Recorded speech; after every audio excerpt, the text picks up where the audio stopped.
Guy, I'm so happy to be here with you. You do a ton of interviews from both sides of the microphone, and I'm curious just to start before we get into the masters of scale, that which conversations do you prefer most, when you're the host or when you're the guest?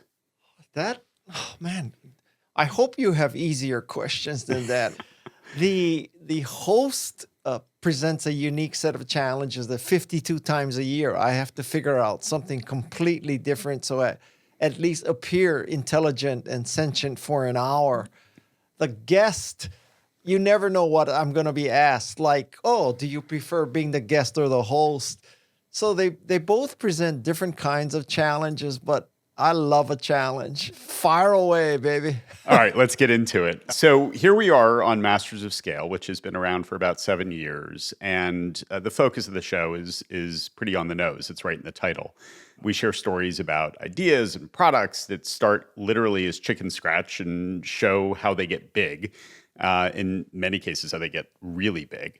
You're someone who's had the chance to see that kind of story play out so many times in your career. And at so many different places. So I'd love to start by asking what your biggest lesson that you can share as a master of scale would be. The biggest lesson that I can share as a master of scale, or to be more honest, to observe people mastering scale, is that these companies that do achieve, quote, worldwide domination, they often start, or almost always start, with very simple questions. And I think from the outside looking in, if you look at an Apple or something that has acquired this lofty status, you think, oh, they had this big plan, 1976. They envision a world where there's personal computers, then there's handheld devices, then there's stores, then there's apps, then there's online stores. And the truth of it is much simpler. And I think great companies start with very simple questions, such as with the case of Apple, there must be a better way. Isn't there a better way? Why do I have to go to Stanford or be an employee of NASA or of some government agency or some Boeing or Bank of America to use a computer? Why can't I have a computer that is small and cheap and easy to use? And that's what was going through Woz's mind when he created the Apple I. So these are simple questions like, what's a better way? Surely there must be a better way. Another kind of simple question is, isn't this interesting? So this is when you are in the lab and you create something and it's not your intended result, and you are intellectually curious. It's actually the growth mindset. So the growth mindset says you see something odd and you figure, isn't this interesting? Can I use this in another way? And I think that's the basis of the start of companies that scale. Can we drill down into that very point? Because there's a tension in there, right? Because especially early stage, time is your most precious resource. Time and capital are your most precious resources. And a component of time is focus. So when you see that nugget of something, but it's not what the company's mission maybe is, or it's not in the business plan, you're not resourced for it, how do you think about making the decision to pursue that thing where there's that nugget rather than staying laser focused on what you set out to do? I think that you are giving too much credit for the very early stages of companies that they have this presentation, they have this business plan, they're locked and loaded, they know their priorities for the next year. I think it's more of experimentation and interest and, it's nerds nerding out. It's like Wozniak experimenting, making motherboards, or it's, I don't know, Zuckerberg trying to find dates at Harvard. It's stuff like that. I don't think that those companies started with this 20-page business plan and, we told our investors this is our focus, so we have to stay on focus, on message. I think they're playing around, and they played around with something and they discovered it. And lo and behold, they're not the only nutcases in the world that are interested in personal computers or social media. And I I want all of you to go watch this, Google this thing called Shirtless Guy Dancing in the Field. And that is a very good metaphor. Derek Sivers brought this to my attention. It's a very good metaphor for how you begin to scale. And the gist of that video is there's this dancing guy in the field, and it's a concert, and nobody's dancing with him. And it's painful watching him for about 20 seconds where he's just dancing like a nut and nobody's joining him. And then the second person joins him. And now there's two nutcases.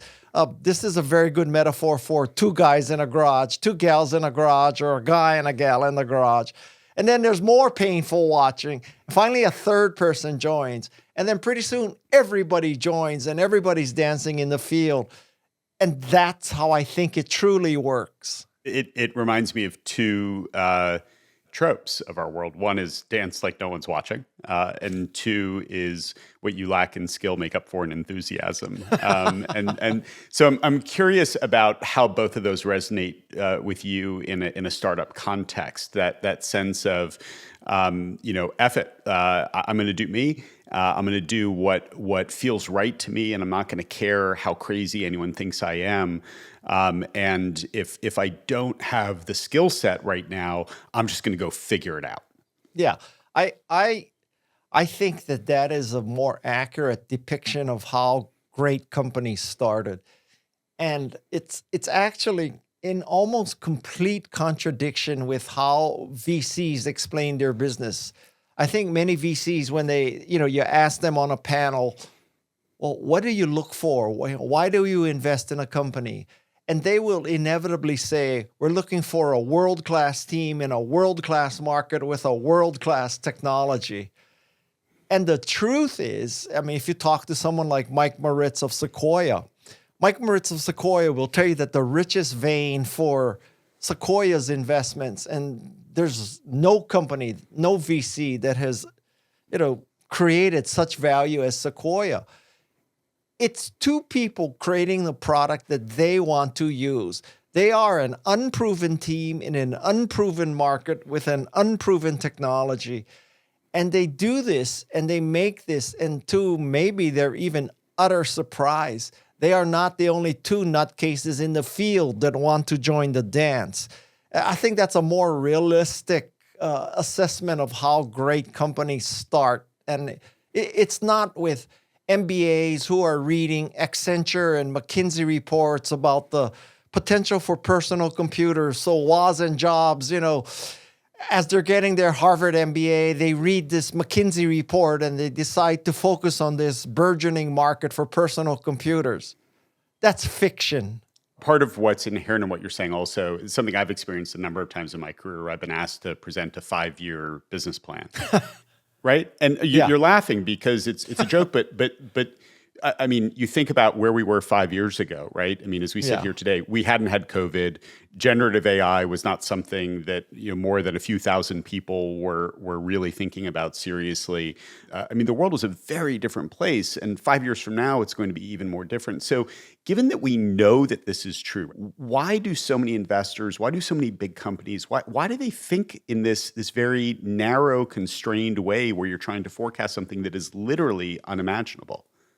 Listen, I utterly and completely agree. If you think about it, who among us 5 years ago said there's going to be a day when there's large language models that are sentient and smarter than most people, and they can write your essays, they can create your PowerPoints, they can generate images? Nobody said that. And so I think it's because it's part of a game that you have to play, that you have to pretend like you know what's going to happen in 5 years. Because if you took the opposite approach and somebody asked you for a forecast and you said, listen, I have no freaking idea. I don't know what's going to happen. I'm just making it up as it goes, which is the truth. I would not say that is an optimal answer for receiving investment too. And certainly a venture capital firm cannot go to the limited partners. I can't imagine going to CalPERS or going to large insurance companies or even, the offices of rich people and saying, well, our investment thesis is to invest in unproven entrepreneurs in unproven markets with unproven technology. no CalPERS fund manager is going to write you a check. I mean, that's just, that's a career limiting move. But the truth is that if you had that investment thesis, you would probably do better. And so that's just this tension between the game you have to play. I mean, in a sense, it's no different than thinking that your SAT score is a good predictor of your success in college and later in life. That's just part of the game. And I think that the sophisticated entrepreneur realizes it is part of the game. And one more piece of advice I would give is that many times if you face like rigid recommendations for, I need your internal rate of return, I need your return on capital, I need this kind of projection. In a sense, the investor is telling you no and is trying to put these fences up in front of you, hoping that you will go away quietly. And I think that this dance, it's like dating. So if you fall in love with somebody, you're going to look past the disadvantages or the negatives or whatever. And if an investor is truly interested in your business, they're not going to throw these fences up in front of you. What they're going to be thinking is, they do not have a world-class team, but I, at Kleiner Perkins or Sequoia, I can tap the greatest talent in the world. I can fix their team. And if the investor concludes, well, they're in an unproven market, an investor who's interested is going to say, great, an unproven market means there's less competition.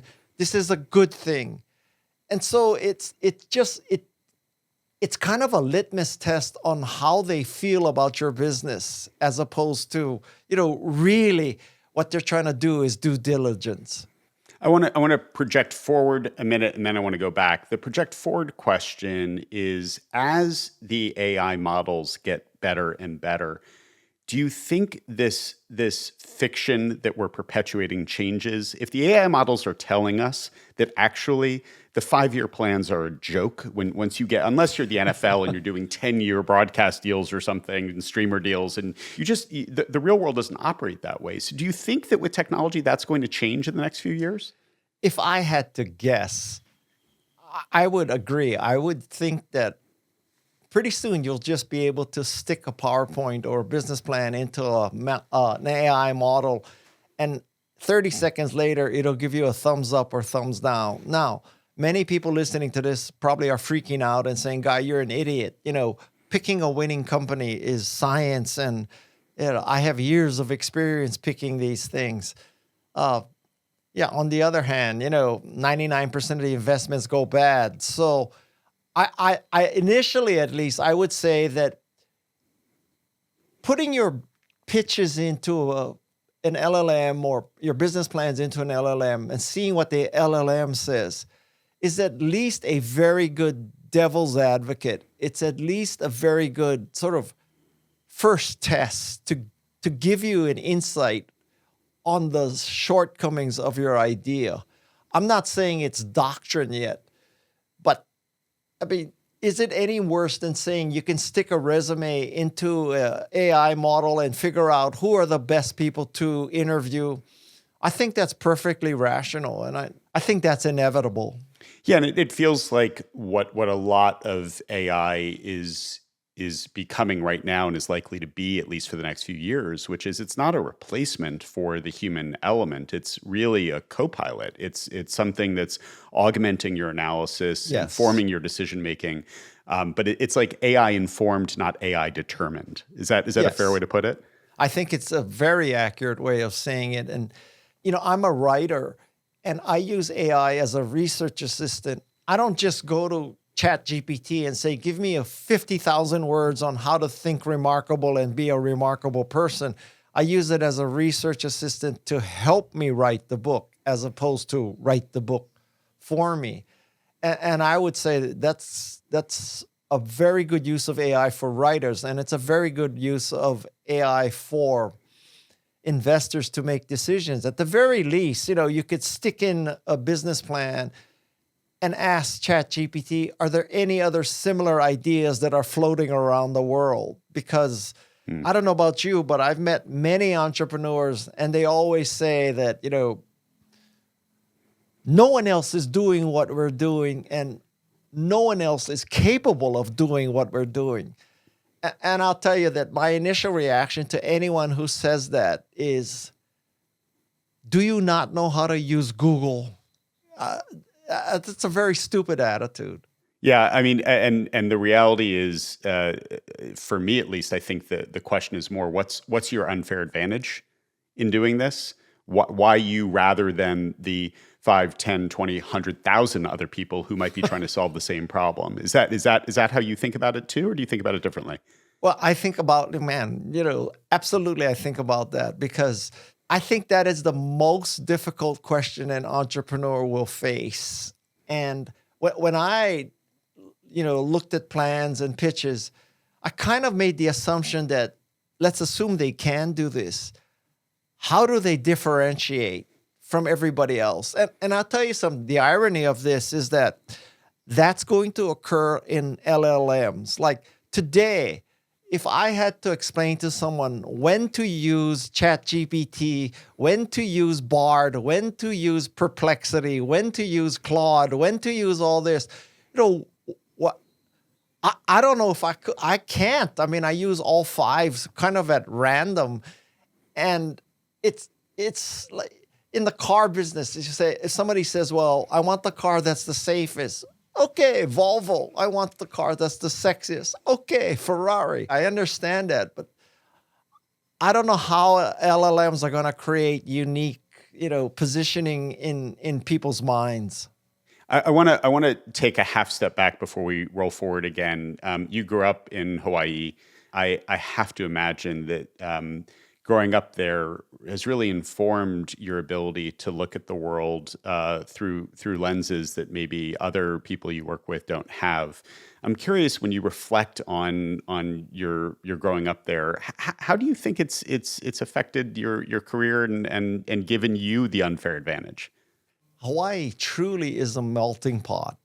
And I'll tell you a story. So when I left Hawaii to go to Stanford, so I arrive at Stanford in California from Hawaii.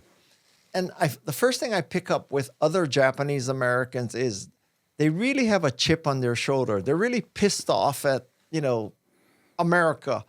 And I could not relate to this because where I come from in Hawaii, the Japanese Americans, they were in power. They were the power structure.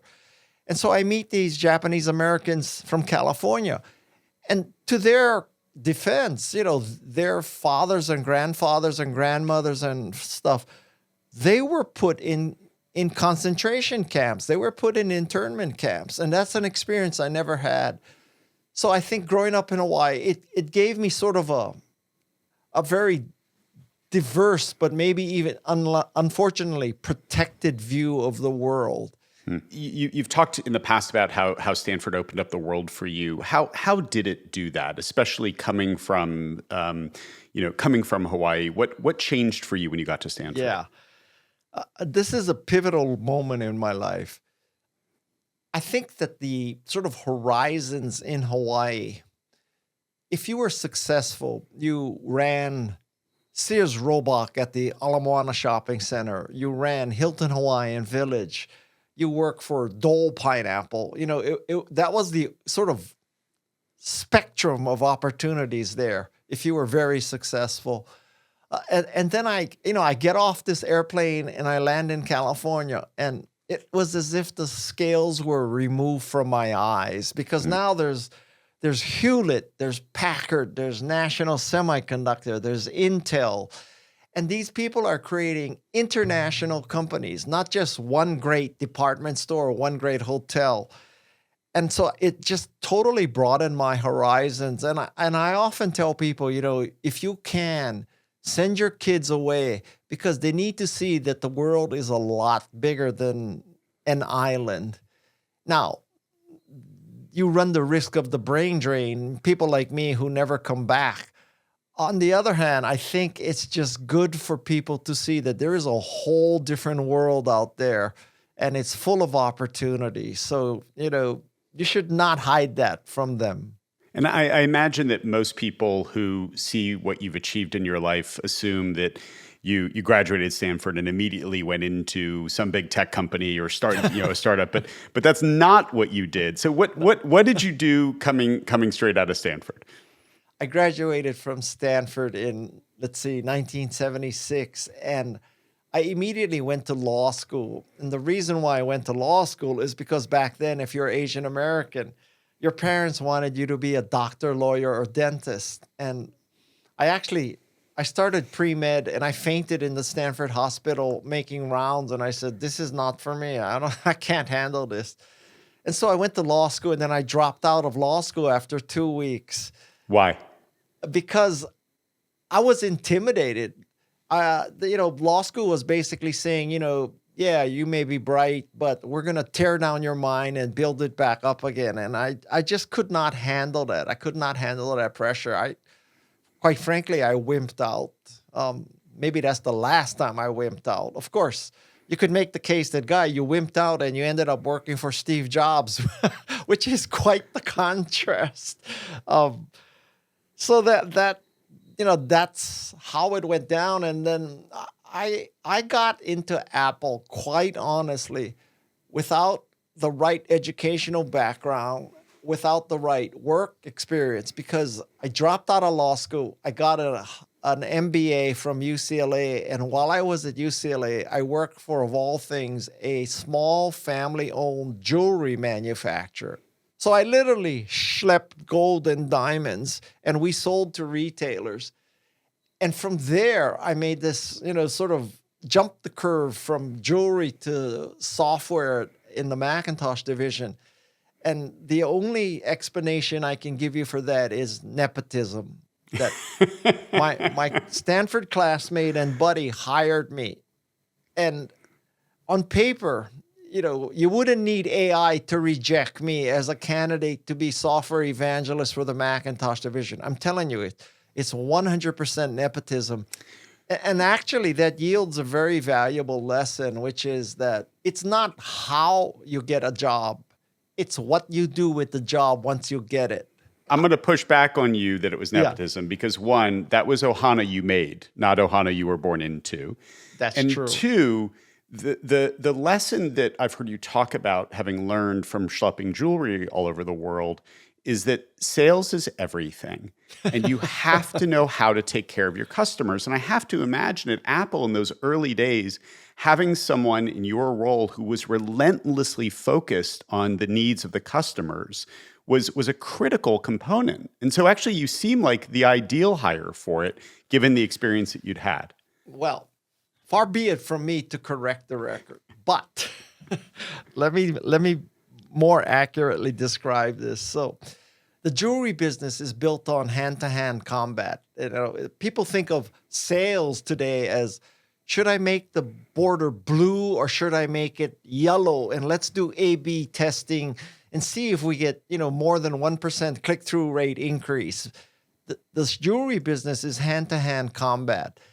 And you called on jewelry store owners and you begged them for business. They kept you waiting in the lobby. Sometimes the end of the day came and they said, sorry, I don't have time to see you anymore. And they stick your designs on a scale and they want to pay you slightly over what the scrap value of your ring is.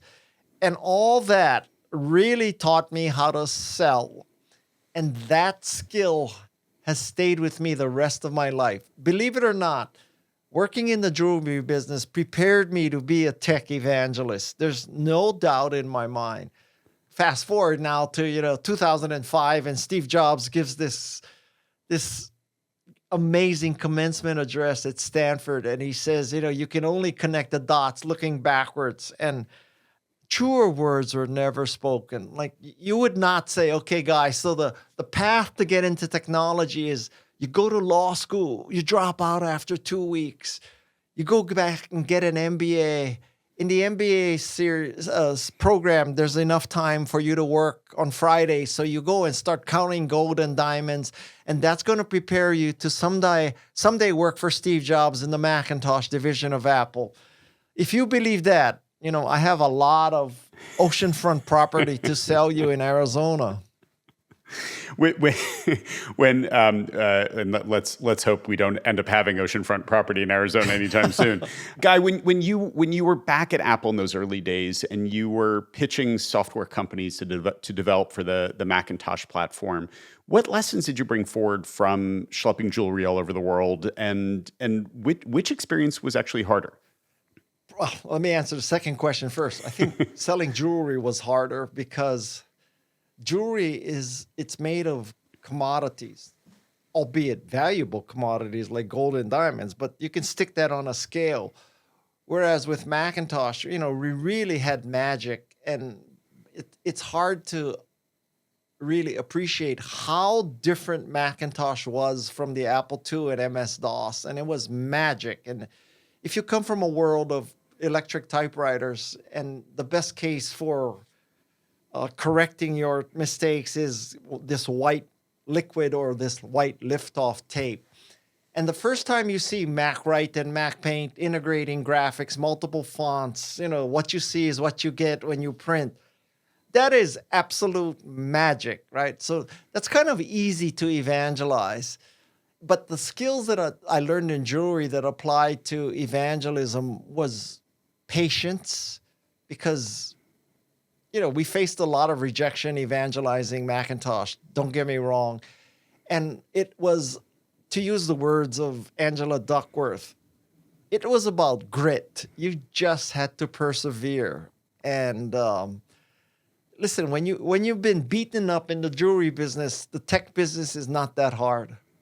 You have a new book coming out, and in that book, you talk about the growth mindset. It's a critical part of the book.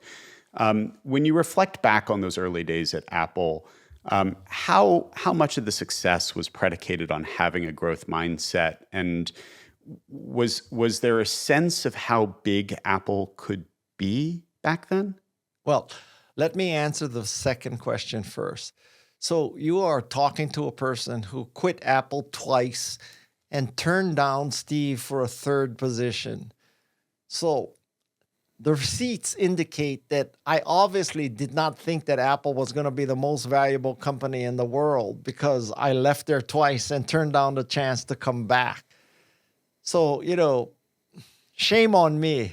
But, having said that, if I had stayed at Apple to this day, and I have friends who have, think of all of what I would have missed, right? I've been an entrepreneur, I've been an investor, I've been a writer, I've been a podcaster. And let's just say that the Apple HR mechanism is not geared towards people writing 16 books or conducting a podcast. And, I offer a proof of that. Mark Rober. Mark Rober used to work at Apple, and he left when he started getting millions of YouTube subscribers. And Mark Rober is the person who does the exploding shipping boxes and the Squirrel Olympics. And this is a listener warning, because if you go onto YouTube and look up Mark Rober, you're going to spend about 8 hours watching Mark Rober videos, and time will disappear. He's extraordinary.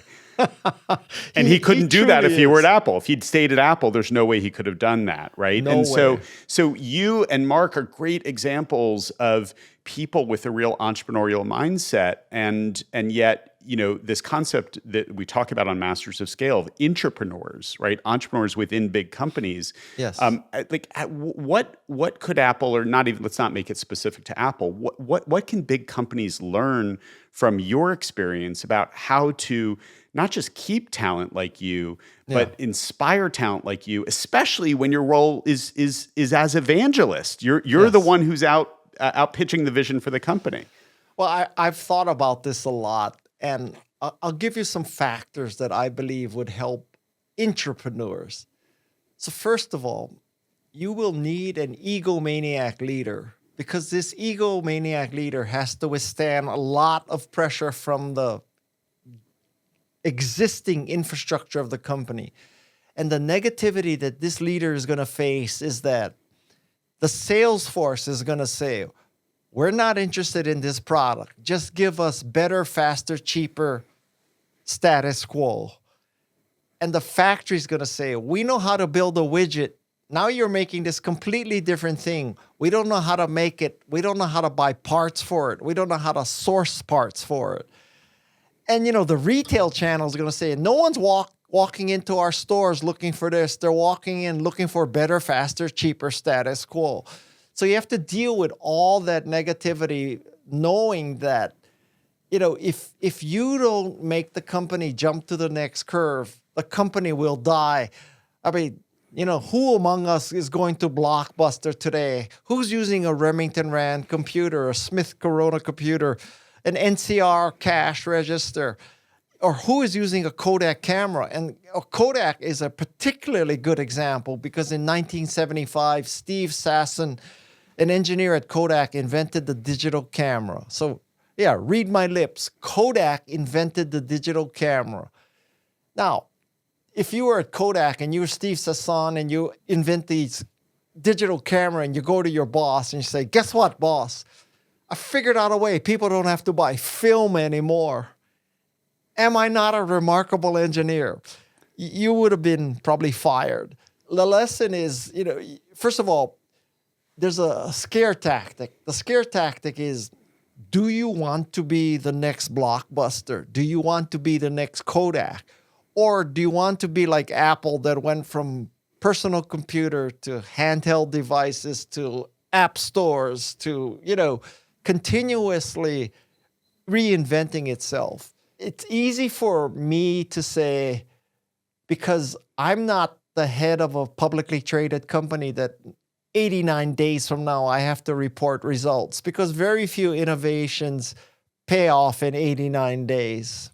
Right. And we could go deep on the problem with the quarterly reporting focus for public companies and how to solve it. But I'm curious, I want to just drill a little bit more into how to empower entrepreneurs.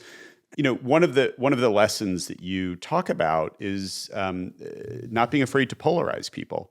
And yet, if you are working inside of a big organization, polarizing people is potentially the fastest way to be out of a job. What's your advice to those people who want to push the boundaries, who see what's coming and are worried not this quarter, but the 5 years out they can see the iceberg ahead, and there's still time to reroute the ship. What should they do so that they can be effective in that role, polarizing but not losing their job? Well, the goal is not to polarize people. It's not like you should wake up in the morning saying, how can I piss people off, right? I think it is a natural outcome when you polarize people with innovation. I'm sure that people at Kodak saw the digital camera and hated it, right? But he didn't invent the digital camera to polarize people and piss people off. He invented it to be a better way to capture memories. So, I start with, you need this egomaniac leader. Well, check that box, Steve Jobs. A second thing you need a separate physical building. I don't think you can do entrepreneurship inside physically a company that is already existing and, going forward and maybe even successful, because you're going to be matrixed to death, right? So if you are sharing resources physically inside a building, you're never going to be top priority. You want people who are going to live and die with your idea, not people who are matrix managed and giving, a slight part of their perspective and a slight part of their bandwidth to one thing, and they're doing mostly the existing thing. So you want a separate building. I think that separate building should be at least a mile away from headquarters. You want something that's close enough where you can come back and steal resources, but far enough so that when managers at the company, if they want to come see you, they have to get in a car. And it's like such a psychological barrier. Oh, God, I got to get in my car, I got to drive, I got to find parking. I'll just leave them alone. So you want a minimum distance. And then I think it starts at the top. And at the top, people have got to realize that if we don't cannibalize our business, two guys or two gals in a garage are. So isn't it better that we create a Macintosh that kills an Apple II, or we create an iPhone, iPod, iPad that kills a Macintosh? isn't it better we kill it than somebody else kills it? And, talk to Scott McNeely as he created Sun and he killed Data General and digital equipment. You talk about the PTSD of not going back to Apple in moments where you might have. you at the same time in 2014 you made a decision to join Canva, which looks in hindsight like a heck of a smart decision. Yes. I'm curious, in that moment in 2014, it wasn't obvious that Canva was going to become what it is today. No. What led you to make that decision to make the jump there? I don't know if I want to tell you this. Then I want to hear it. If you don't want to tell us, I want to hear it. Well, okay, the true story of how I came to work for Canva for the past 10 years is that I had happened to jump on Twitter at the very start, and I had this theory on Twitter that for every tweet you had to have a picture or a video, or you would just be another tweet, pure text. And in the valley of pure text, the tweet with a picture is king. So myself and the person I worked with, a woman named Peg Fitzpatrick, we would make pictures for every tweet. She started using Canva. Canva noticed that I was using Canva. Canva tweeted me. I happened to see that direct message. I happened to respond. I asked Peggy, isn't this the thing you use? And she said, yes. I said, do you like it? She said, yes. I said, do you think I should help them? And she said, yes. And so I helped them, and they were coming to California from Sydney a few weeks later. So, I mean, if you think that I did this careful 5-year financial plan, calculating the internal rate of return of Canva, I'm going to burst your bubble. It was pure dumb shit luck. That's how it happened. And there's a lesson there, too, that one of the very good investment thesis or even job search thesis is go work for places that you love their products, that you use their products. Not that you know that there's this theoretical baby boomer who's going to use this product, but be the customer. So I loved Canva. And that's kind of been my investment thesis and my work thesis for my whole life is go work for a company that makes something that you use as opposed to something that you think there must be a market for because you read, some report from McKinsey or Accenture. And that's kind of been my pattern. I'm not saying it's the only pattern. I'm not saying it's the best pattern, but that's been my pattern. Well, it's interesting because I hadn't thought about it this way before, but the way you're describing it, it sounds like it is a filter for deciding what work to do that is similar to Warren Buffett's investment thesis, right? Or Peter Lynch. Or Peter Lynch. And so Yes. if you love the product, if you use the product, if you're obsessed with the product, then that sounds like a pretty good place to be. Although I have no stock, I have no skin in the game, I can tell you that I could be the world's greatest evangelist for liquid death. And I don't know if you're familiar with liquid death, but liquid death is water in aluminum cans. It murders your thirst. It murders your thirst. All right. So you got the slogan. And the beauty of this is that when you drink water in a can, you're not adding to plastics in the world. Now, you could make the case that, you're still, you're burning carbon, getting the water from wherever they put it in the can to you, and you're still adding cans to recycling. But, it would be better if you just drank out of the tap. Okay, I understand that. But there's this marketing edge for liquid death, which is that in social settings, if you're drinking a can of liquid death, most people don't know that liquid death is just water. And so if you had a teenage kid and you don't want that kid to get all drunk at every party, if you said, all right, go and take a can of liquid death and just drink your liquid death, most people seeing a can of liquid death think you're drinking a beer. And I dare say, if you opened a can of liquid death and got on the freeway and started driving and drinking your liquid death, you would probably be pulled over. That's a very good test. So I can tell you, I love liquid death. I love the marketing of it. I love the concept of it. I could be a great evangelist for liquid death. So if they ever, if you're listening, Liquid Death, reach out to me. I'm available. But that's how evangelism works. I mean, evangelism comes from a Greek word meaning bringing the good news. So what an evangelist does is bring the good news. I brought the good news of Macintosh. I am bringing the good news of Canva. I can bring the good news of Liquid Death. I can bring the good news of my book, Think Remarkable. That's the key to evangelism. So many people ask me, what is it? Well, what's the secret? And I tell them it's called Guy's Golden Touch. Now, people immediately assume, you're being an arrogant schmuck guy. Guy's Golden Touch means that whatever you touch turns to gold. That's not it at all. Guy's Golden Touch is whatever is gold, Guy touches. So I touch Macintosh and I touch Canva. I would touch Liquid Death. It's because it's easy to evangelize great stuff and it's hard to evangelize crap.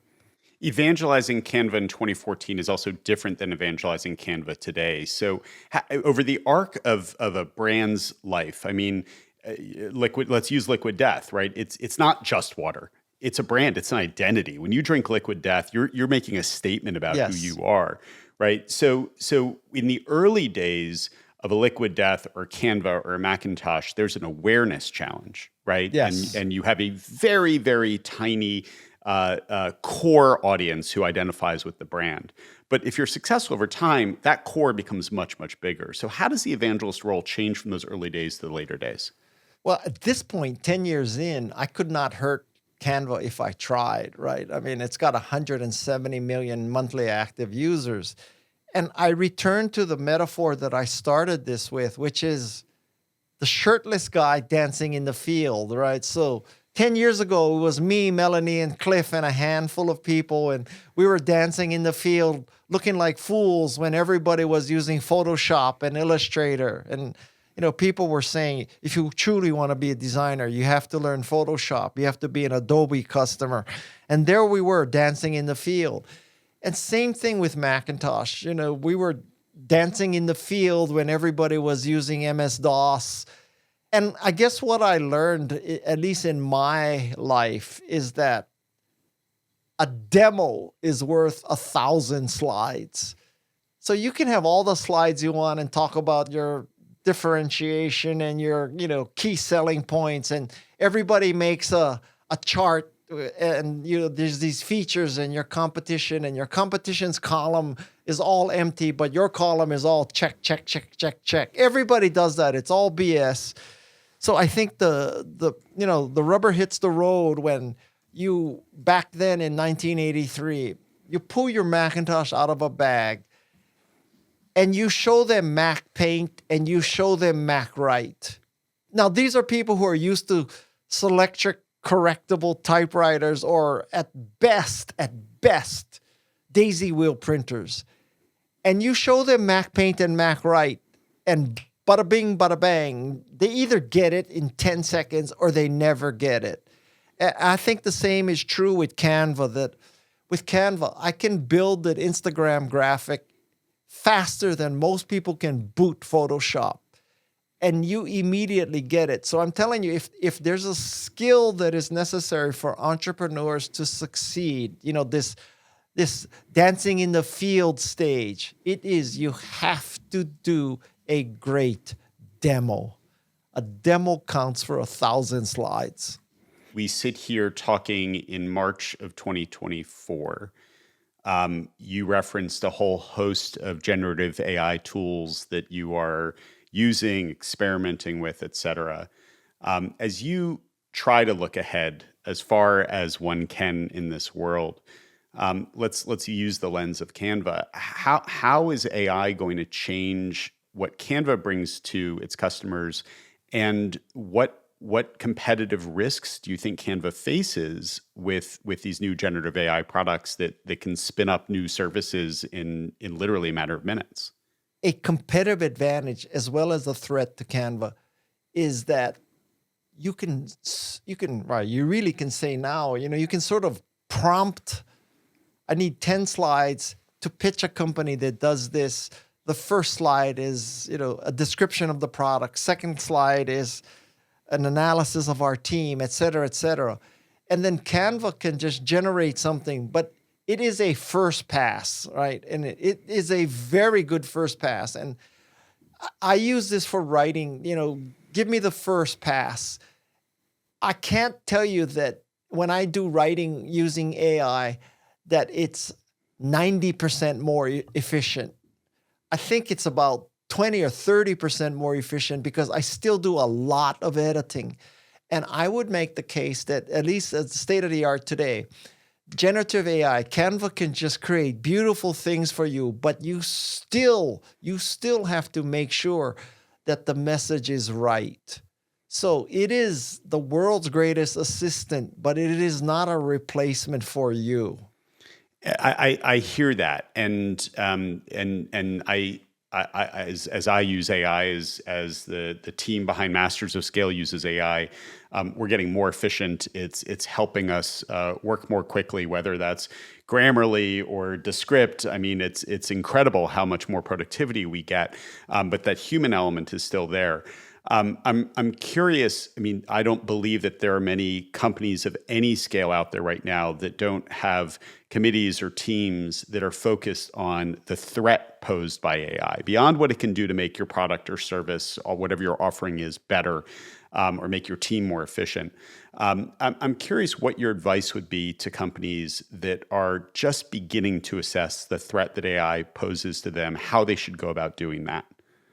Before I answer that question, explain to me what you mean by threat. I mean, threat meaning it's going to take people's jobs, or threat meaning it's going to take over our system and it's a security threat? Oh, I'm actually going to a third threat, which is that new products and services can be spun up incredibly quickly and efficiently using AI. So I'm curious, there are any number of companies that are sitting here and saying, look, we have a differentiated offering today, but the reality is, to the point of our conversation earlier, our unfair advantage may only be our incumbent advantage, and because AI is going to make it that much easier to launch new products and services, we do face a set of threats. Should companies be focused on that? Is that something they should be spending time on, or should they be only focused on building the best products and services at the best price and super serving their customers and not looking left or right? Well, I think in many ways that is a highly theoretical and probably not that useful a question, because this threat, no matter how much you think about it, is not going to go away. And so it has upped the game.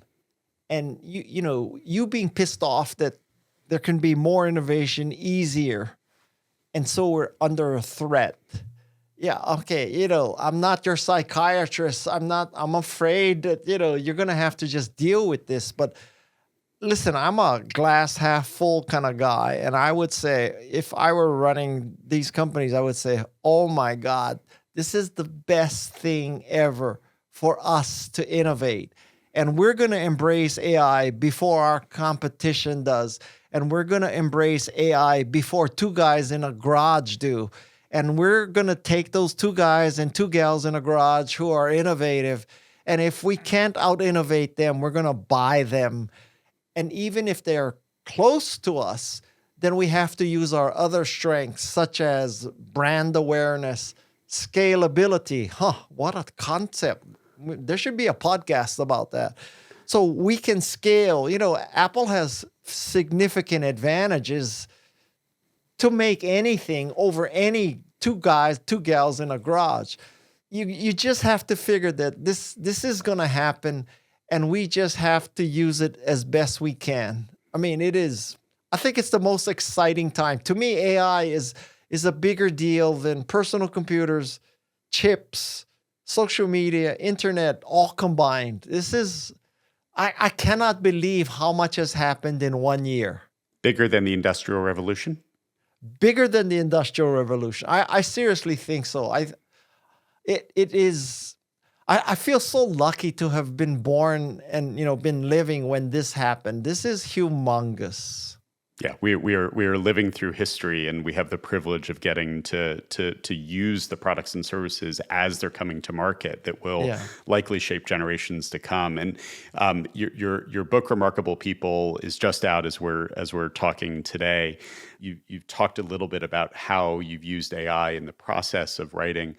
Can you give a specific example of where AI made a real difference for you in writing the book? So my book is divided into three parts: growth, grit, and grace, because I believe, well, I like tricolons and I like alliteration. So it's growth, grit, and grace.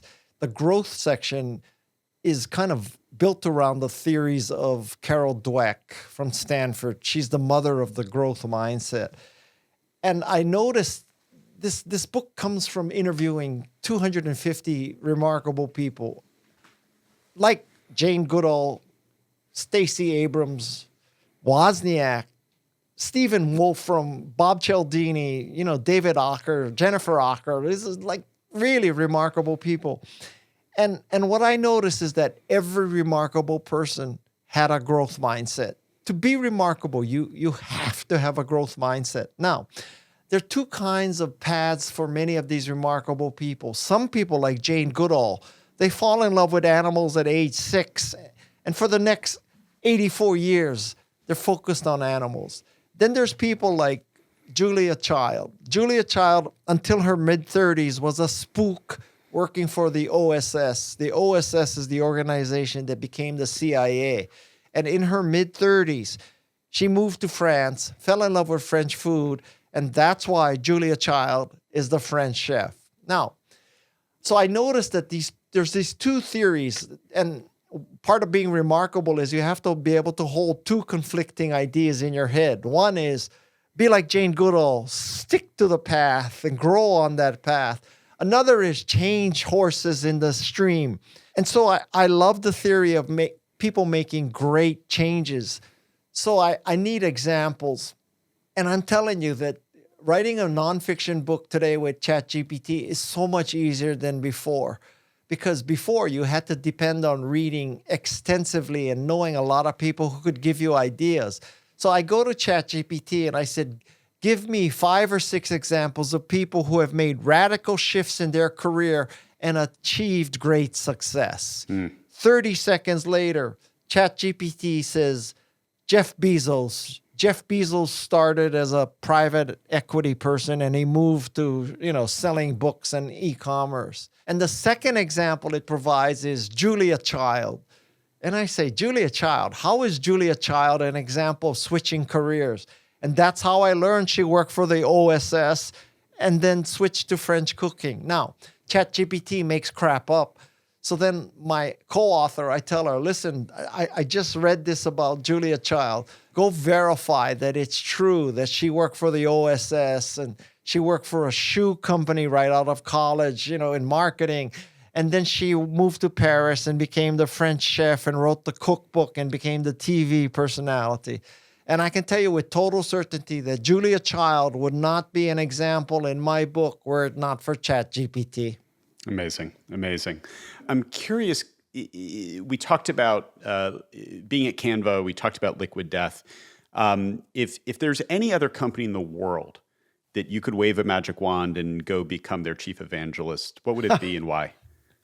Believe it or not, I think that, and I don't know anything about the structure and, all this kind of stuff of it, but from the outside looking in as a consumer, I would be interested in Anker, Anker, because I swear, Anker, they make the best cables and the best dongles and the best batteries and the best, all that.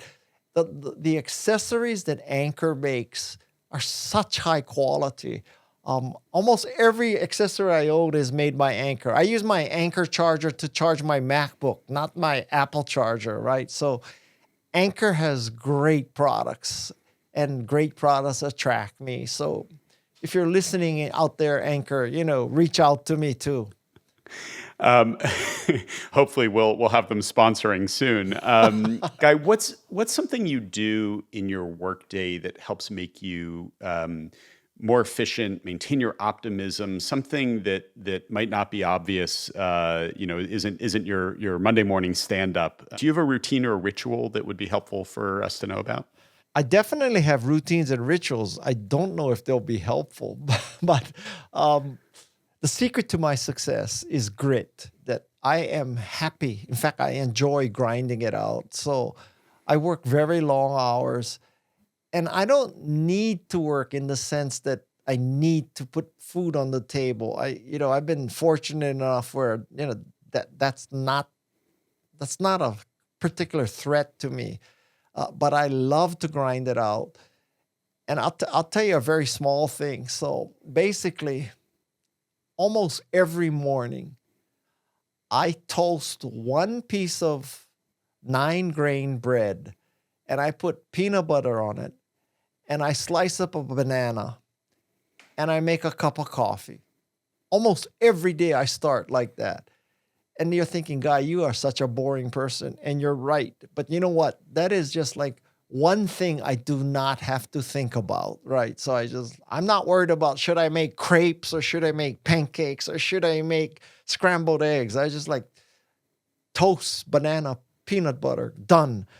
And in a sense, it's kind of maybe these apocryphal stories that, Zuckerberg wears a hoodie every day. Steve Jobs wears a black mock turtleneck every day. And because these people, they're thinking about more remarkable things than what shirt should I wear or, what jacket should I put on? Well, Guy does not spend a lot of cycles thinking about what should I eat. It's the protein in the 9-grain bread and the peanut butter and the carbs in the banana and the caffeine in the coffee. And I'm set. I'm ready to rock and roll. And is that the key to maintaining optimism in difficult times? I mean, is it as simple as toasted 9-grain bread with peanut butter, banana, and a side of coffee? Well, let's all rush out and buy Skippy stock right now. No, I have this theory that in the first third of your life, you're underpaid. In the second third of your life, you're overpaid. And in the third third of your life, you pay back.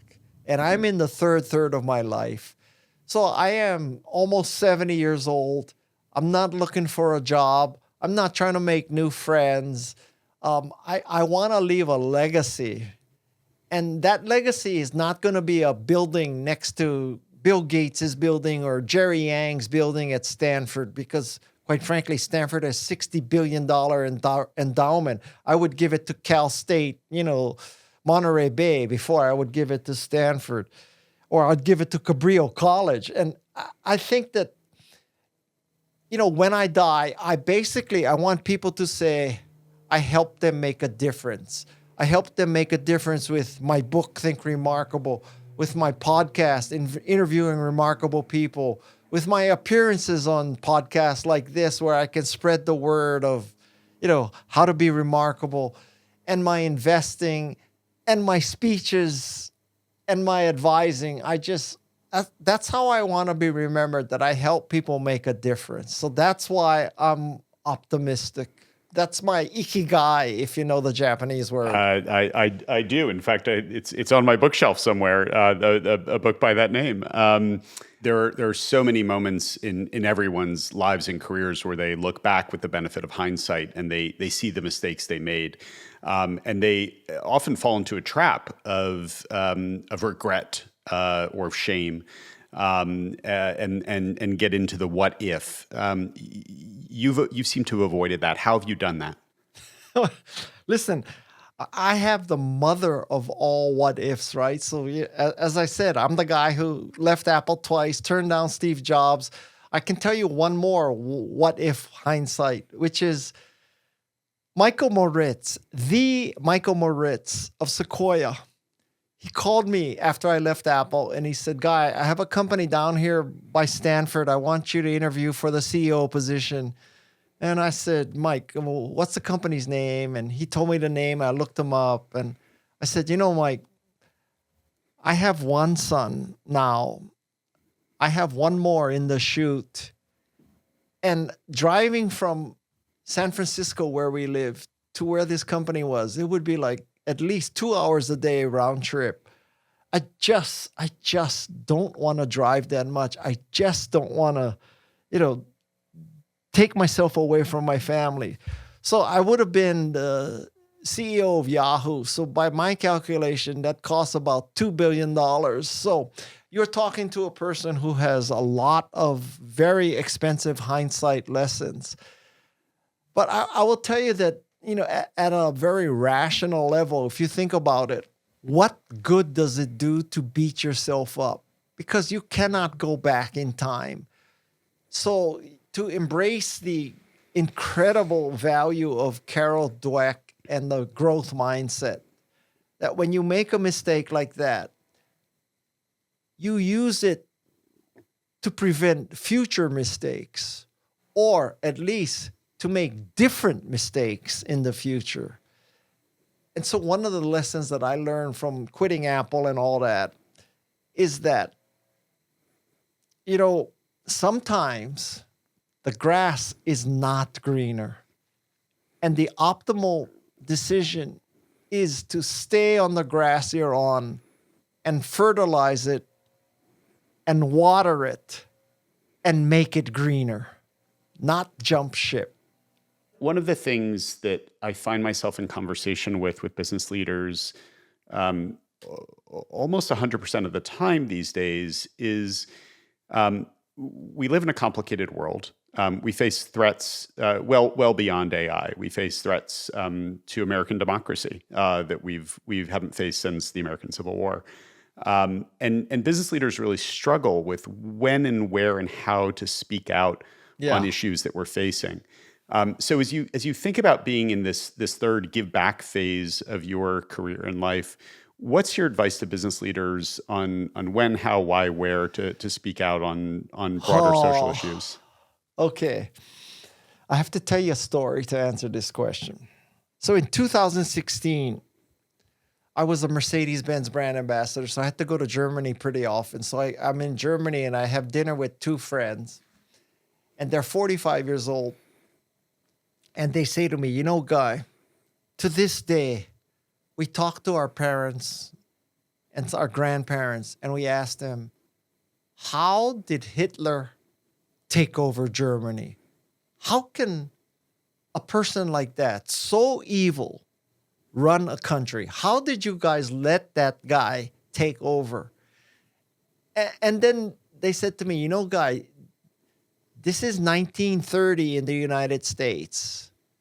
So do you want your grandchildren to say, Grandpa Guy, did you fight Donald Trump? Did you fight fascism? Or were you worried about how many followers you had on Twitter and whether you lost followers on Instagram because you took a stand? And I felt convicted. So I came back and I was all in helping Hillary Clinton's campaign. And to this day, if you look at my social media feed, it's probably the most political social media feed from a, quote unquote influencer you can find. And I'm like Taylor Swift without the ability to sing or looking attractive. I feel like it is my moral duty to fight the decline of democracy. And if that loses me followers and if it loses me business opportunities, screw it. It's it. I don't want there to be any doubt in my grandchildren's mind that I stood up for what was right. Guy, this is not a partisan podcast. This is not a political podcast. But what we know is that in autocracies, businesses don't actually belong to the shareholders or to the business leaders or what have you. Because if you don't kiss the ring, if you don't bend the knee, the business can be taken away from you. And so if you were speaking to a CEO of a massive company that has customers that are left, right, and center and is concerned about offending their customers who are anti-small d democratic, what would you say to them about what their obligation is balancing the shareholders of their company with the stakeholder of American democracy? Don't you have any easy questions? Well, I would say that that's the second highest level of why you should take a stand. And because, as you say, in an autocracy, that the autocrats are going to pick the winners and losers, not the market. So I completely agree with you. But having said that, I would also say that the highest level is that you should just do what's right. And what's right may not be what's optimal short term for financial results. But your moral compass should exist at a higher level than how can I make the most money? And so you may have to take stands. And to take an extreme example, if Apple and Tim Cook cannot take a stand, who can? Who can? You're the most freaking valuable company in the world, and you cannot take a stand. What does that mean for some small businessmen, right? I mean, if you can't take a stand, who can? You and I both know that business leaders are really struggling with how to answer this question. And part of the problem is they don't have a framework for how to make these decisions. But there's an underlying problem for a lot of business leaders, which is they don't understand the scope of the threat that autocracy poses. And so we can take it out of the context even of the 2024 US presidential election. You can look at Hungary, you can look at Venezuela, you can certainly look at Russia, and you can understand, what the threats we face are. And that really leads to the question of what to do about it. And if we're not talking about it, to your point, who is? So I'm glad we're having the conversation here, and I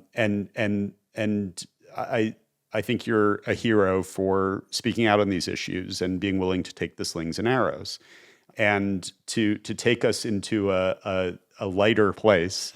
I want you to imagine that when we finish our conversation, your phone rings and it's Netflix calling, and Netflix has decided they want to make a story about your life. And they want to know two things. Who do you want to play you? And what should we call the movie? Well, first of all, if that phone call came in, my first reaction is I'm being punked. That, it's those two Russian guys punking me. And they're going to say, can we get Guy to believe that Netflix wants to make a special about him? They've used an AI to spoof Ted Sarandos's voice. And you know what? I would tell them that my life is not worthy of a Netflix special because I have not created, an Apple. I have not created a Microsoft. I am part of Canva, so maybe that refutes a part of my argument. But I don't consider myself that big a deal. I mean, I have been very, very fortunate in my life. I have not had to overcome crushing poverty. It's not like, my life is not made for TV where my parents were airlifted in the last helicopter from the embassy in South Vietnam, and I land in Fresno with my parents as a baby, and we only have one suitcase. There are people who merit a movie about their lives much more than me. I can give them 5 or 10 ideas. Like I have a person that I interviewed for Remarkable People who at 16 was convicted of murder or accessory to murder. He had a 40-year sentence. He served 22 years. He came out. And now he's one of America's most promising artists. He's completely changed his life. His name is Halim Flowers. Now, that is something that Netflix should cover. Not Guy Kawasaki, who, went to Stanford, met the guy who gave him a job, worked for Steve Jobs, started a few companies, ended up with Canva, wrote a book, and, is a mediocre surfer. I don't have that kind of life. Now, but let's say I cannot talk Netflix out of making a movie about me. This is about 20 years ago, and I had a Porsche 911, and I'm driving in Menlo Park, California in my Porsche. And contrary to what many people may tell you, anytime you're driving a Porsche, you're pretty much an asshole. Okay, so I was in my asshole mode that day. So I pull up to this stop sign, and I look to my left, and there's a car with 4 teenagers in it. And they're smiling, they're laughing, they're making eye contact with me. And the girl in the front seat, she makes this motion, roll down your window. I press the button, the window goes down. She sticks out her head. And like in my mind, I'm saying to myself, Guy, you have truly arrived. Even teenage girls know who you are. It's because of your work at Apple. It's your startupgarage.com. It's your writing. It's your speaking. It's your TEDx, Everybody knows who you are. These are the thoughts going through my head as I'm sitting in my 911. So she sticks her head out and she says to me, I swear to God, this is the true story. She says to me, "Are you Jackie Chan?" And so that was one of the funniest moments in my life. And so the message I guess I'm answering you is like, I would want Jackie Chan to play me. That's the answer. But there's a serious lesson in this story. And it ties back to being remarkable. So one of my theories in my book is that what motivates you is not as important as whether you are motivated at all. So don't get all hung up on, am I motivated by trying to end climate change and trying to end poverty, ensure that there's fresh water for everybody. Don't worry about what motivates you. Just worry about that you got motivated and you made a difference. So I'm telling you that preamble because the lesson that I took away from the Jackie Chan mistaken identity story is that one of my motivations in life is that someday Jackie Chan is in Hong Kong in his Bentley or his S-Class or his Panamera, and he pulls up to a stop sign, and there's 4 teenagers in this car next to him, and they roll down the window, and they say to Jackie Chan, "Are you Guy Kawasaki?" That's one of my goals in life. There's no question in my mind that you've had countless teachers in your career, including probably all of the remarkable people in your book. Who's been your most important mentor, and what's the most important lesson you've learned from them? Wow. I gotta say, it's very difficult to narrow it down because I had a high school English teacher, and he was the toughest teacher I ever had. When you wrote an essay, he would circle anything that you did wrong. You had to write it wrong as you had. You had to write the rule that you broke of English grammar, and then you had to write it correctly. So he would basically rip your essays to shreds. And that's how I learned writing. So that was a huge, huge factor for me. And then in my career as a jewelry schlepper, there was a person who, took me under his wing, the president of the company. And this was a small family-owned company. And he let me learn how to sell and market and do hand-to-hand combat. His name is Martin Gruber. So he was a big influence on teaching me how to sell. So those 2 people were huge influences. And then from not so much of a personal relationship because I didn't know them then, but Carol Dweck with the growth mindset, Angela Duckworth with the grit mindset. And if I could make one recommendation for people to read a book, and when an author, especially an author who has just released a book, tells you to read somebody else's book, trust me when I tell you that there is no higher form of praise. And I would tell all of you, if you are in any kind of creative activity, writing, art, music, even programming, prompt engineering, I think that's creative. If you're in anything like that, I want you to read a book called If You Want to Write by Brenda Ueland, Ueland. Now, this book was written by a writing instructor for writers, but if you substitute the verb prompt engineering, music, movie making, anything that creative endeavor, you should read this book. This book basically says to you that if you want to write, Don't worry that you don't have a PhD in English. Don't worry that you're not a writer. Don't worry that you haven't taken a course. If you want to write. And the negativity and the naysaying that people encounter, some of it, of course, is external, where people are telling you, you don't have a PhD in English. How could you possibly think you could write a book? But I think the greater enemy and the greater thing to overcome is the internal negativity, where you believe, I don't have a PhD in English, I cannot be a writer. You need to get over that. That's the most important thing. So the book is If You Want to Write by Brenda Yulin. So buy that and buy my book and you're set. Well, and it takes us back to both the growth mindset and to grit, right? Because what you're saying all comes back to that, whether it's your writing teacher who circled everything and insisted on perfection, or it is overcoming the internal negative voice. It is persistence. It is staying at it and believing that even if you can't see the path right now, you'll get there. Yes. And that feels like a real hallmark of your career, and it's a bright light for us to follow as we go forward into these uncertain times. So thank you. But Jeff, I have to still tell you that even with all that positivity you just expressed, my life is not worthy of a Netflix series. Well, I love that we will end with you evangelizing a Netflix series for someone other than you, which is characteristic. So thank you, Guy. Thank you so much. All right. Thank you. Have a great weekend, everybody. Appreciate you.